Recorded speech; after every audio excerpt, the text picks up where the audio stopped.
You know, as a mom who's been there myself, I can tell you that the preschool equation is one that requires a lot of mental calculations. Do we send them part-time or full-time, all week or just part of the week?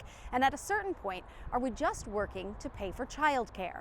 I'm Tara Lynn Wagner in Burbank, and I spoke with one mom who said the idea of not paying for preschool is one she welcomes. Every minute Mavis is learning, she's figured out how to blow bubbles, how to play hide and seek, Found you! and she's working on telling people how old she'll be in just a few weeks. That's also the number of kids in the Alvarado family. Aiden, a protective big brother, is in kindergarten. His mom, Evanly, worked full-time before he was born, but switched to working from home because the cost of childcare just didn't add up. When he was 2.5, he began attending preschool part-time. His mom says, as expenses go, this was A big one. And it's one Evanly is getting ready to go through again, this time with Mavis, and again, just part-time. 3 days for 2.5 hours, almost 3 hours, we're looking at about 320 Per month. That's more than $3,000 a year for less than 10 hours of preschool a week. Money that could be earmarked for other things like groceries, basic needs, or savings. We save up for them to go to preschool.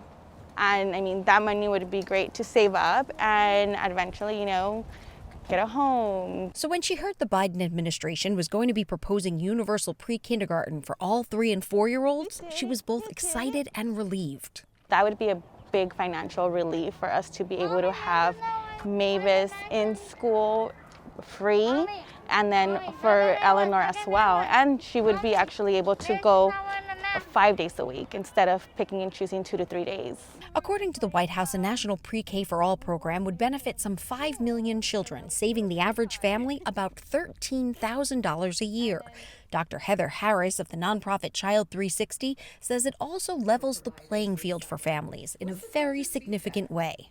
I'm ecstatic about it. To provide universal access for all children is monumental.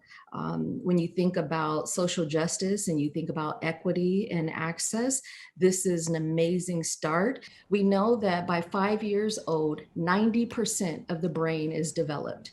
And so we want to set our children up to be successful in life. Access to quality early education is something she herself benefited from, and something she says all children and their families deserve. It's also something Evanly thinks will benefit not just families like hers, but the economy as a whole. All of us, everybody, to not having to make that decision if I either work and we are a 2-home income, or we send our kids and we'll figure it out. And she will figure it out if she has to. She has before. But with 2 more kids to put through preschool, not having to factor in that expense would leave her feeling lighter than air.